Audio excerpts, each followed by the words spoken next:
Bonjour à toutes et à tous, bienvenue sur votre chaîne régionale d'information en continu. Les titres, c'est tout de suite avec Édouard Philippe qui était en visite ce matin à Aubanchel-au-Bac. Le Premier ministre s'est rendu sur le site du raccordement du futur canal Seine-Nord-Europe. Il était en compagnie notamment de Xavier Bertrand, le président de la région Hauts-de-France. Il a rappelé les engagements pris par l'État en faveur du financement de cette infrastructure. On le rappelle, elle est destinée à favoriser le fret par voie navigable plutôt que par camion. L'État y participe à hauteur d'1 milliard d'euros sur le budget total établi à 5 milliards. Le canal Seine-Nord-Europe doit relier le port du Havre au Benelux par le biais d'un canal de 107 km entre Compiègne et Aubanchel-au-Bac.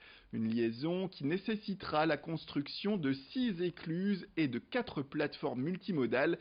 Début des travaux prévus en 2020 pour une mise en activité d'ici 2028 dans le but de renforcer donc le transport maritime. On le rappelle, on écoute tout de suite Édouard Philippe, il était au micro d'Idil Gunaï. Les travaux vont commencer en 2022. Ils vont d'ailleurs en vérité commencer dès 2020 parce qu'il y a un certain nombre de travaux de préparation qui seront engagés dès 2020. Nous espérons que ce projet pourra être terminé en 2028. C'est à la fois lointain dans le temps, mais on imagine bien quand on voit les 107 km de travaux qu'il va falloir réaliser, la masse de travaux publics, la masse de compétences qu'il faut mobiliser. C'est un superbe projet pour les Hauts-de-France, pour toute la France. Et encore une fois, je veux le dire, ici, les engagements pris par l'État, les engagements rappelés par le président de la République seront tenus. Dans cette édition, on en vient à l'écologie avec le projet Riposte. Il s'agit d'un service de collecte des biodéchets pour les restaurateurs pour le moment lillois.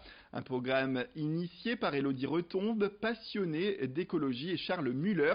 Il est restaurateur et lui engagé également sur cette thématique. Les deux Lillois veulent valoriser les déchets au lieu de les jeter à la poubelle grâce à la méthanisation.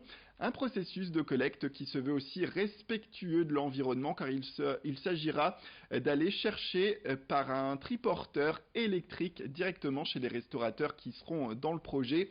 Un projet qui est aussi précurseur, car on le rappelle, dès 2023, la loi devrait rendre obligatoire pour les restaurants le fait de trier et de valoriser les déchets directement à la source.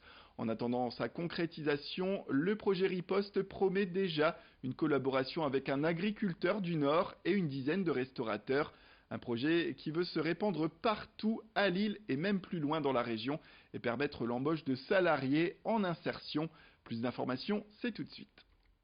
On va mettre à disposition un kit de tri, donc on va appeler ça les ustensiles de tri et puis le petit livre de recettes pour bien trier. Donc on va mettre ça à disposition des restaurateurs, on va faire en amont quand même un rendez-vous avec eux pour voir exactement quelle est leur capacité, de combien de bacs ils ont besoin, la fréquence de passage, etc., etc. Et en fait, en fonction de ce qu'on aura déterminé ensemble, on va venir collecter les bacs en question au minimum 2 fois par semaine à triporteur électrique, ce qui va nous permettre aussi une certaine agilité dans les rues de Lille.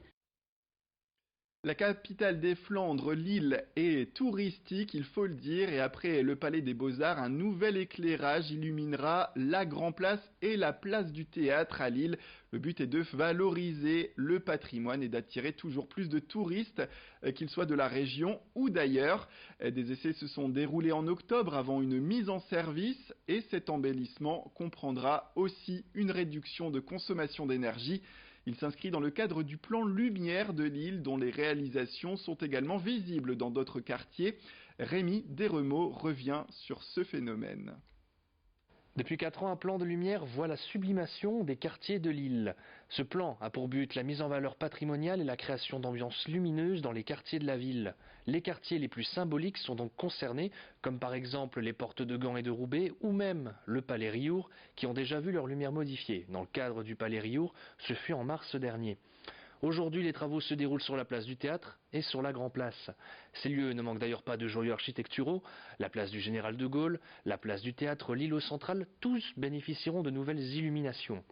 Les travaux avancent. Martine Aubry a même annoncé sur Twitter les premiers essais concluants sur le rang Beauregard et sur la vieille bourse, comme vous pouvez le voir en photo. À terme, la perception que l'on a de l'île la nuit sera profondément modifiée. La technologie LED apportera une ambiance plus chaude, il y aura des lignes bleues qui orneront les toitures, plusieurs couleurs. Sur l'ensemble, ces modifications entraîneront même 21% d'économie d'énergie. Actuellement, les derniers réglages sont en cours, l'inauguration est prévue en fin d'année. Voilà, avis aux touristes qui souhaitent visiter l'île et plus particulièrement la nuit.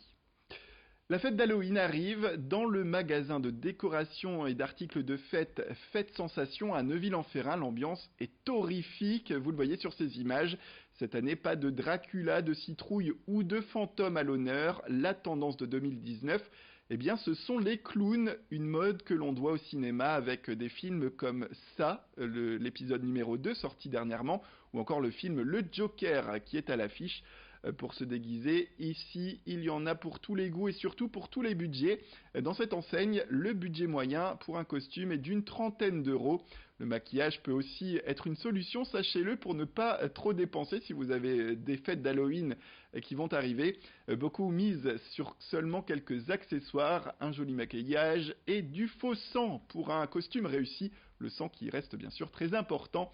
Place aux propos du responsable de la boutique qui revient sur ces articles à la mode aujourd'hui. Cette année, les tendances au niveau des costumes, c'est à n'en pas douter le clown du film qui vient de sortir. Et après, bien sûr, mais ça c'est un peu toute l'année, mais ça reste une très grosse tendance pour Halloween. C'est le Joker et puis Harley Quinn. Pour se démarquer, il y a également le maquillage et les lentilles, c'est très tendance, le latex. Et ce qui marche très fort aussi cette année, c'est les masques néons, avec des masques avec des LED tout autour.